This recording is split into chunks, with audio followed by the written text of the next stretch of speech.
দিয়েছেন তোমরাই হচ্ছে সেরা জাতি, এই মানব জাতি তোমাদেরকে সেরা মর্যাদা দিয়ে আল্লাহ তাআলা সৃষ্টি করেছেন।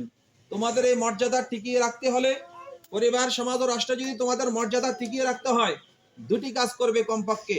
এরপরে আরো কাজ আছে। প্রথমত কয়টি কাজ করতে হবে? দুটি কাজ। সৎ কাজের আদেশ, অসৎ কাজের নিষেধ। ভালো কাজে লোকদেরকে ডাকা, খারাপ কাজ থেকে লোকদেরকে ফিরিয়ে রাখা। এখন আমাদের দেশে বছর বছর নির্বাচন আসে, 5 বছর 10 বছর পর পর আমরা ভোট দিই। ওই ভোট দেওয়ার সময় আমাদের সামনে অনেক নেতা আসেন। এবছর যেমন আসতেছে, অতীতেও আসছিল। কিন্তু আমরা অতীতে যাদেরকে ভোট দিয়েছি তাদের দ্বারা কি আমাদের মর্যাদা বাড়ছে না কমছে? কমছে। জাতি হিসাবে আমাদের মর্যাদা বাড়ছে না কমছে? কমছে। কমছে। সারা পৃথিবীতে আমরা দুর্নীতিবাজ হিসাবে আমরা চ্যাম্পিয়ন হয়েছি। এতে আমাদের মর্যাদা নষ্ট হয়েছে না? হইছে। সারা পৃথিবীতে আমরা বিশৃঙ্খল জাতি হিসাবে পরিচিত হয়েছি, আমাদের মর্যাদা কমে গেছে। সারা পৃথিবীতে আমরা গরিব রাষ্ট্র, বিভিন্ন রাষ্ট্র আমাদের জন্য তাদের জাকাত ফাটায়, আমরা ওই দিক থেকে মর্যাদায় কমতি হয়েছি। সারা পৃথিবীর বিভিন্ন ব্যাংক থেকে আমরা ঋণ নিয়ে চলি, আমাদের মর্যাদা কমে গেছে। এমনকি একটা অমুসলিম রাষ্ট্র আমাদের উপরে খবরদারি করে, আমাদেরকে নাকে রশি লাগিয়ে তারা ঘুরায়। আমাদের মর্যাদা যদি আমরা ধরে রাখতাম, আমাদের মর্যাদা যদি বেশি হতো, তারা কি আমাদের সাথে এই আচরণ করতে পারতো? না। আমার মা বোনগণ, আমরা বারবার নেতা নির্বাচন করেছি। নেতা নির্বাচনের ক্ষেত্রে আমরা ভুল করেছি। আমাদের কাছে এসে ফাঁয়ে পড়ে চোখের ফানি ছেড়ে দিয়ে যখন হাতের তসবি আর মাথায় ফট্টি নিয়ে বলেছে আমি এবার ভালো হয়ে গেছি, তখন আমরা ওই শয়তানটাকে ভালো মনে করে তাকে ভোট দিয়েছি। শেষ পর্যন্ত নির্বাচিত হওয়ার পরে সে আবার তার রূপে ফিরে গেছে, ঠিক কিনা? তার চুরি ডাকাতি সন্ত্রাসী বিভিন্ন অপকর্ম তার কর্মী বাহিনীকে দিয়ে, সন্ত্রাসী বাহিনীকে দিয়ে করিয়ে দেশের হাজার হাজার কোটি টাকা লুটে ফুটে নিয়ে গেছে, অসংখ্য মানুষকে হত্যা করেছে। তাহলে যারা সারা বছর মানুষের সাথে অন্যায় করেছে, অবিচার করেছে, চাঁদাবাজি করেছে, চুরি করেছে, ডাকাতি করেছে, মানুষকে কষ্ট দিয়েছে, জুলুম করেছে, এখনো করে যাচ্ছে, তারা এখন এসে যদি বলে আমরা ভালো হয়ে যাব, আমাদেরকে আপনার সমর্থন দেন, তাদের ওই কথাটা হচ্ছে ওই তেঁতুল গাছের মতো, যে তাকে সেবা করলে আম দিবে। তেঁতুল গাছ যেরকম আম দিতে পারে না, তারা যারা বলতেছে আমাদেরকে ভোট দিলে আমরা ভালো হয়ে যাব, আপনাদের সেবা করব, এটাও সেরকম সত্য হতে পারে না। কথা বুঝছেন আপনারা? যারা জাত থেকে, মূল থেকে, গোড়া থেকে ইসলাম মানে না, ইসলাম জানে না, নিয়ম অনিয়ম কিছু বুঝে না, মানুষের সাথে অন্যায় করে, তাদের দলীয় ম্যানিফেস্টোর মধ্যে ভালো করার, ন্যায় করার, ইনসাফ করার, নামাজ পড়ার, ঈমান আনার, ইসলাম মানার কোন ধরনের নির্দেশনা নাই।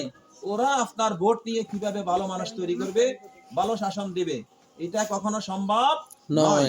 আগেই বলেছি, এখন ভোটকে সামনে রেখে অনেকে নতুন নতুন বেশভূষা ধরবে, নতুন নতুন সাজবে। আমরা এগুলাতে বিশ্বাস করি না।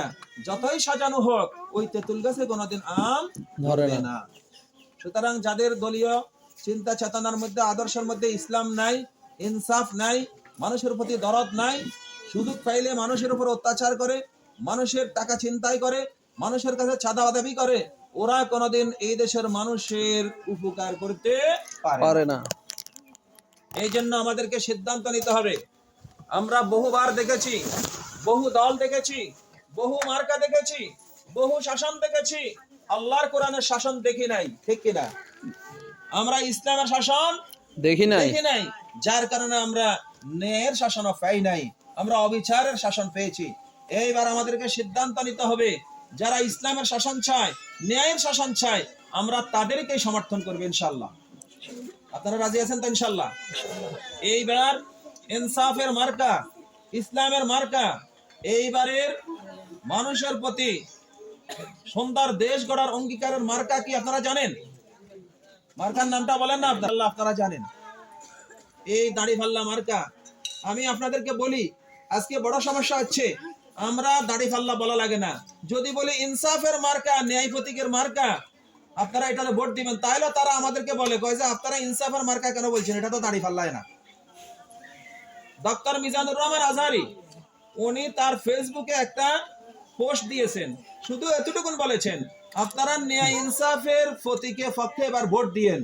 এখন কিছু লোক গালি শুরু করেছে, কয় যে মিয়া হুজুর মানুষ আমাদের বিপক্ষে গেছে, জামাতের পক্ষে চলে গেছে। উনি কি বলছেন দাড়ি পাল্লায় ভোট দিয়েন? না।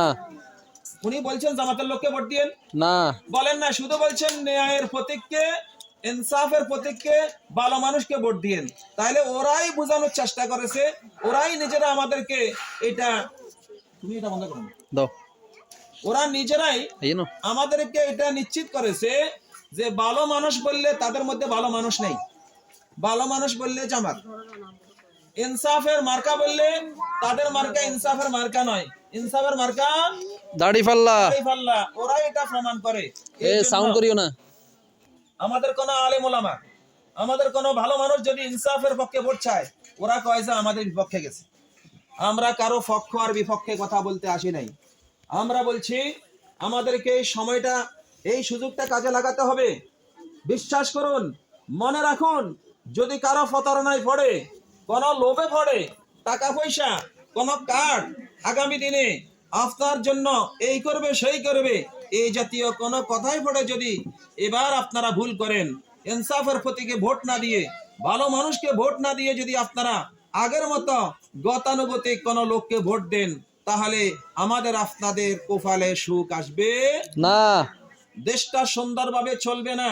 আবারও সেই হিংস্রতা শুরু হবে, আবারও সেই 28 অক্টোবর মতো লগি বৈঠা দিয়ে জীবন্ত মানুষকে পিটিয়ে হত্যা করে রাস্তার উপরে মানুষের শরীরের উপরে নৃত্য করা হবে। আবারও অসংখ্য মানুষকে জীবন্ত নদীর মধ্যে ফেলে দেওয়া হবে। অসংখ্য ছাত্রকে, আপনার সন্তান আমার সন্তানকে বিশ্ববিদ্যালয়ে যাওয়ার পথে, কলেজে যাওয়ার পথে তারা গুম করে ফেলবে আজীবনের জন্য। আমাদের আপনাদের মেয়েদেরকে, আমাদের পরবর্তী প্রজন্মকে তারা শান্তিতে চলতে দেবে না, দর্শন করবে, ইফটিজিং করবে, নানামুখী নির্যাতন করবে আমাদের ঘরে ঘরে এসে। আপনারা কি চান এইভাবে চলুক? না। এই জন্য এই সমাজ পরিবর্তন করতে হবে। যেই সমাজের কথা রাসূল সাল্লাল্লাহু আলাইহি ওয়াসাল্লাম বলেছেন, একদিন আল্লাহ রাসূল মক্কায় কাবা শরীফের পাশে শুয়ে আছেন, এমত অবস্থায় হযরত খাব্বাব বিন আরাত রাদিয়াল্লাহু তাআলা আসলেন, ইয়া রাসূলুল্লাহ, আমাদের জন্য কি আপনি একটু দোয়া করেন না? আমাদের জন্য আল্লাহর কাছে কি সাহায্য চান না? আল্লাহ রাসূল সাল্লাল্লাহু আলাইহি ওয়াসাল্লাম উঠে বসে গেলেন। খাব্বাব বিন আরাত বললেন, ইয়া রাসূলুল্লাহ, আমাদের উপরে জুলুম নির্যাতন বহু বছর থেকে চলছে, বন্ধ হচ্ছে না। বারবার তাদের শাসকগণ আমাদের উপরে এইভাবে জুলুম চালিয়ে যাচ্ছে। আমাদের নারীদেরকে ঘরে থাকতে দেয় না নিরাপদে, আমাদের নারীরা পথে চলতে পারে না, আমাদের পুরুষরা দোকানপাট করতে পারে না, সেখান থেকে তারা মালামাল নিয়ে যায়, সেখান থেকে তারা টাকা হাতিয়ে নিয়ে যায়, আমাদের ব্যবসা বাণিজ্য সবকিছু তারা ক্ষতিগ্রস্ত করেছে, আমাদেরকে মারপিট করেছে, আমাদেরকে হত্যা করেছে। চোখ লাল হয়ে গেল, চোখ থেকে পানি পড়তে লাগলো, বললেন